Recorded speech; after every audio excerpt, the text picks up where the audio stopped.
Bonjour à tous pour cette nouvelle vidéo qui va concerner le Gambit Evans, c'est-à-dire E4-5, cavalier F3, cavalier C6, fou C4, fou C5 et B4. Mais nous étudierons seulement quelques pièges ou quelques erreurs remarquables après fou B6, lorsque les noirs déclinent l'offrande pour éviter, bien entendu, la poussée C3-D4 avec un tempo. Dans la première partie, après fou B6, les blancs ont joué B5. C'est d'ailleurs, toutes les parties de cette vidéo vont être avec B5 et je fais d'autres vidéos sur d'autres coups blancs. Après B5, les noirs vont jouer cavalier A5. Alors maintenant, on se pose la question de la défense du fou C4 ou la prise qui va aussi défendre le fou C4 avec le cavalier ou simplement le recul du fou, par exemple, en E2. Dans cette première partie, les blancs vont jouer cavalier prend E5.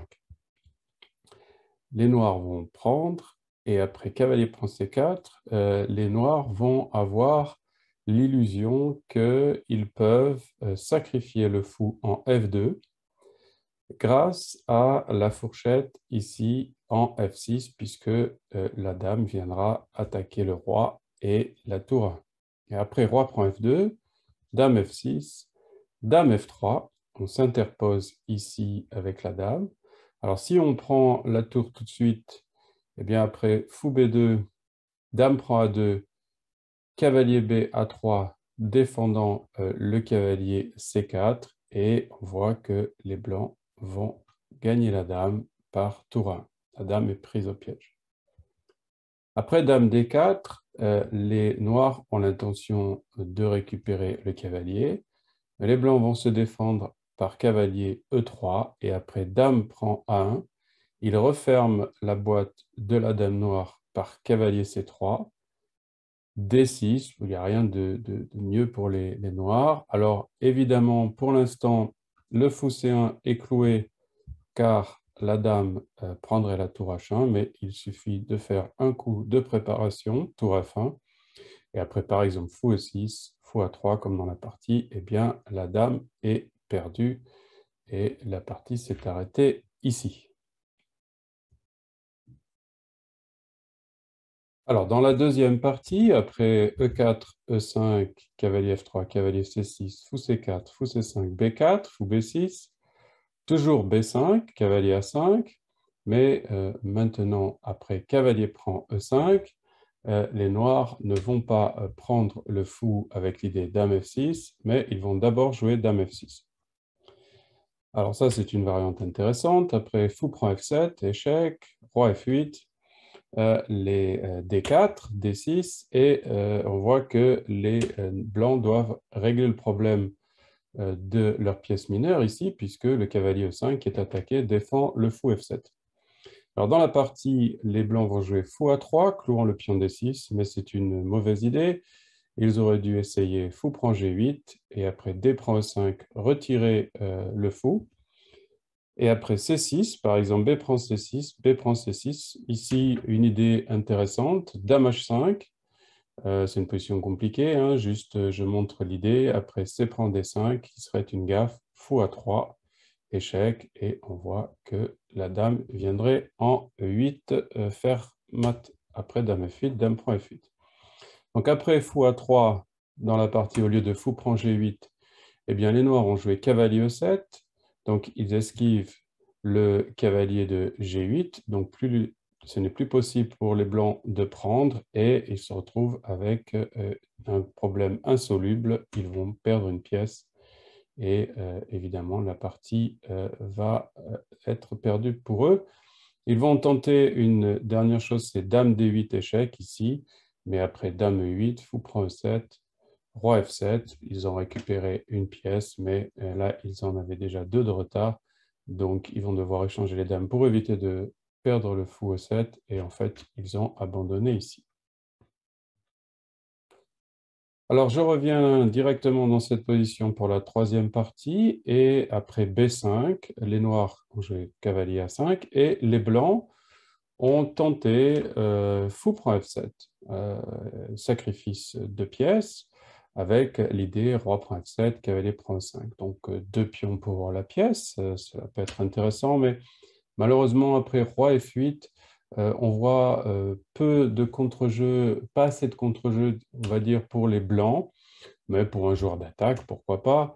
Mais ici, ce n'est pas vraiment à recommander. Mais dans la partie, les noirs vont se tromper en jouant roi E6, et après dame G4, leur position devient extrêmement tendue. Roi prend E5, bon, il faut faire quelque chose, parce qu'on menaçait aussi avec les blancs de prendre en G7 sur roi E7. Et dans cette position, malheureusement pour les blancs, en tout cas, ils auraient dû jouer autrement que dame F5, ça c'est le coup de la partie. Par exemple, ils auraient pu jouer D4.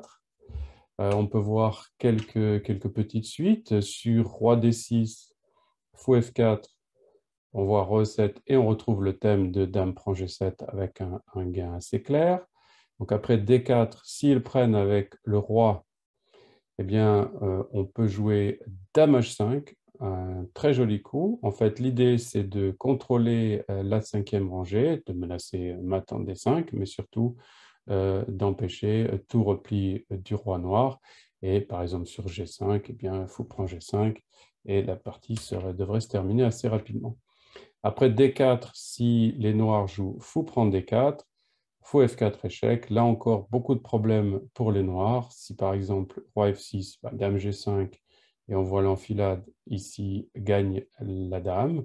Et sur roi prend E4, on peut jouer cavalier D2 échec, ramenant une autre pièce, et par exemple après roi D5, dame F5, etc., avec un mat rapide. Donc malheureusement pour les blancs, ils ont joué dame F5. Là, après roi D6, ils vont à nouveau se tromper. Il était encore, on pouvait jouer encore par exemple fou B2, menaçant G7 et avec un certain nombre de menaces intéressantes, style dame E5 mat, hein, par exemple. Donc il fallait parer les deux choses, ce qui n'était pas du tout évident. Mais ils vont jouer fou A3 et après fou A3 C5 et les noirs commencent à bien se défendre. Après, et là il faudrait jouer fou B2 à nouveau, et puis essayer toujours de mettre la pression sur G7, menacer dame E5. Mais ils vont prendre, et là, les Noirs ratent l'occasion de s'en sortir, voire même de prendre un avantage conséquent en jouant tout simplement roi C7, et par exemple après dame F4, D6, et ils ont une pièce de plus, voire deux pièces de plus, donc évidemment, ils devraient pouvoir l'emporter. Mais ils se trompent, après B prend C6, donc cet échec ici avec la prise en passant, les noirs vont jouer roi prend C6 et après dame D5, roi C7, dame D6, ici on mate. Donc fou prend F7 est une variante intéressante, agressive, probablement pas correcte, mais ici elle a fait, évidemment, elle a réussi son coup. Alors, dans la dernière partie de cette vidéo qui concerne donc le Gambit Evans décliné avec fou B6, B5, cavalier A5, je vais montrer le repli par fou E2 dans une partie de Breuk contre Winans, le grand maître belge, qui a remarquablement bien joué ici pour contrer l'attaque des Blancs, D5, E prend D5. On voit par exemple que si on joue D3, bien après D prend E4, l'échange des dames, fou E6, les noirs ont déjà un avantage positionnel. Je rappelle que prendre E5, évidemment, serait contré tout de suite par fou D4 avec une fourchette. Donc après D5, E prend D5, E4, et on voit aussi à nouveau des gros problèmes pour les blancs, puisqu'on garde toujours cette idée de d'attaque sur F2 et sur A1. Alors, ici, les blancs vont tenter fou A3, avec comme idée, par exemple, après prise, fou prend, et puis on pourrait imaginer qu'il pourrait exploiter la colonne E, mais Winans do sur fou A3, dame F6, un coup intermédiaire qui attaque la tour, et après C3, il va ici prendre, et on voit que c'est même lui qui fait échec. sur la colonne E, et après roi F1, fou D7, D3, grand roc, etc. Il a gagné assez rapidement cette partie.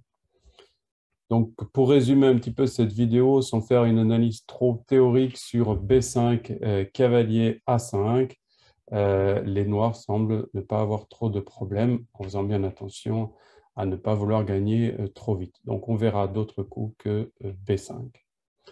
Merci de votre attention pour cette vidéo et puis j'espère vous retrouver bientôt. N'hésitez pas à vous abonner à ma chaîne YouTube pour d'autres vidéos. À bientôt. Merci. Au revoir.